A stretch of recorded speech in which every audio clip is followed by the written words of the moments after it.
Sebagai salah satu bentuk kepedulian Kemenkumham terhadap masyarakat terdampak COVID-19 yang hampir masuk bulan ketiga, Kemenkumham melalui Rutan Prabu Muli membagikan 500 paket sembako kepada warga Prabu Muli.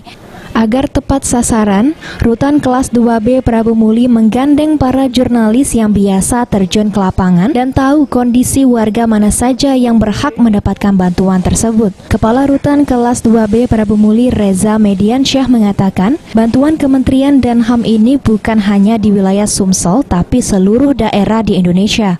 Rutan melibatkan jurnalis yang ada di Prabu Muli karena lebih mengenal dan mengetahui keadaan warga yang ada di lapangan. Kalau masalah bantuan, ini bentuk kepedulian, empati, kepedulian Kementerian Hukum dan HAM RI, Republik Indonesia. Di mana kita sudah direncanakan bukan di Sumsel aja. Pertama di Jawa Tengah, ini kita bareng dengan Jawa Timur. Jawa Timur, di mana tadi pagi udah juga visual sama Gubernur. Untuk jurnalis ini kan kalian juga kan yang sehari-hari yang tahu kondisi, terus dampak ke masyarakat.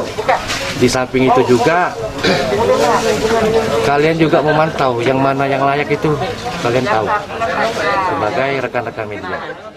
Sementara itu, salah satu wartawan media online sriwijaya-news.com Inggri mengatakan, rombongan jurnalis akan membagikan sembako di wilayah Kecamatan Prabu Muli Timur. Kita akan melakukan pembagian sembako sebanyak 100 sembako.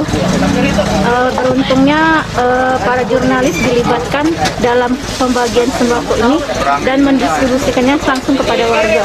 Ini yang akan kita distribusikan ini kemana saja nih?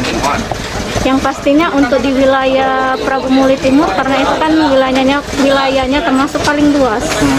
Dan itu kan para jurnalis paling tahu keadaan maupun kondisi lapangan yang mana yang berhak mendapatkan dan tidak mendapatkannya.